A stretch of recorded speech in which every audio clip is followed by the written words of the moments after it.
So the first thing we always want to do is give our substrate or our backer board a good drink of water so it's not robbing our moisture out of our thin set, and it gives us more working time. Also cleans all of the dust off of our substrate, any construction debris. But the main thing it does is it gives you more working time, and it gives the thin set time to cure as strong as possible. We're going to take our 1/2 inch by 1/2 inch notch trowel here. It's the 1/2 by 1/2.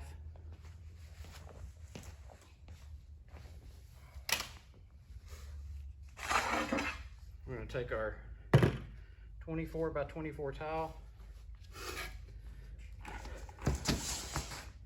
and apply mortar to the back of the towel. Always want to use the flat side of our trowel first to maximize coverage and fill in all the low spots in the towel. It's called burning in the thin set.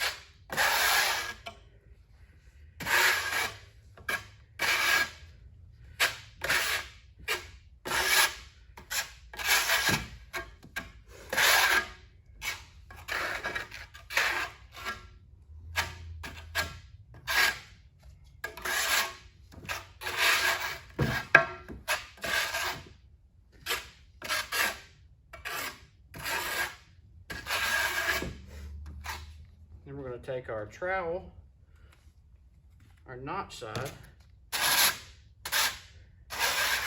We're going to go ahead and comb the ridges into our towel. It's really important here that we keep a nice steep angle on our trowel. Always try to shoot for about a 45-degree angle. That way the level of our tile and our depth is consistent. We're going to comb our mud one way, one direction, onto our tile. It's really nice when you have two people. One person can lay tile while the other person does the back buttering and the combing in. We want to cover every inch of the tile with mortar and try to maintain that nice tall angle.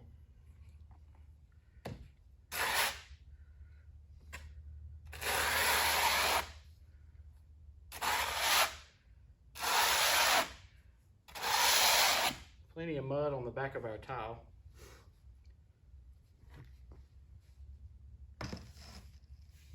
As so. Then it's a really good idea for maximum bond to go ahead and do the same thing. Burn in your substrate with the flat side of your trowel, where you're going to set your tile.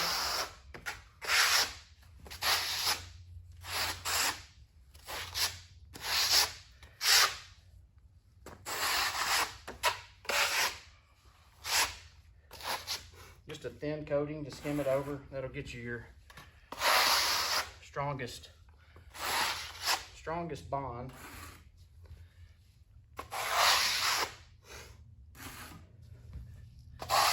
Now we're ready to go ahead and set our 24 by 24.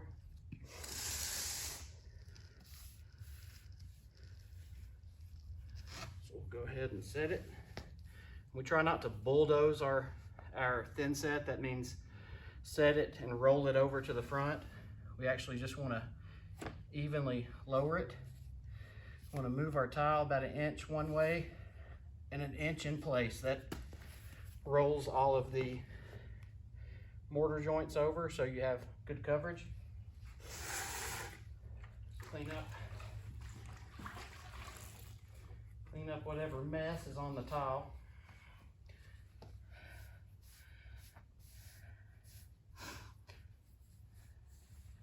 As you go, makes for a lot easier cleanup and grouting. Now We have our 4x4 cut piece of the marble. And we'll take our 1/4x1/4 notch trowel here. We're going to do the same thing. We're actually going to back butter the back side of it. Doesn't take much. Fill in all that mesh. That mesh can be a bond breaker. It's on the back of that natural stone. Go ahead and fill it in where we have a nice, slick, smooth surface that looks like that.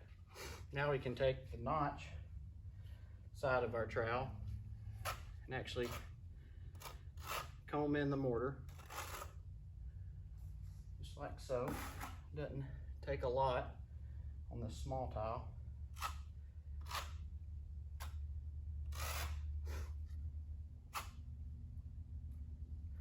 Like that.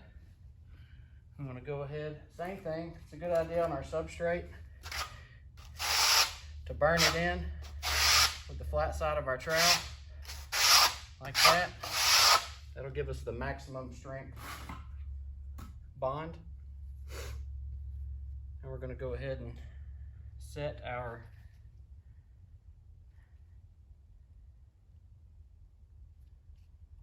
natural stone, just like so. Move it 1 inch and then back 1 inch.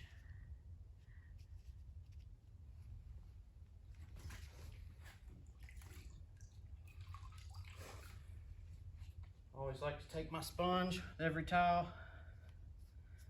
clean up my mess that I've made.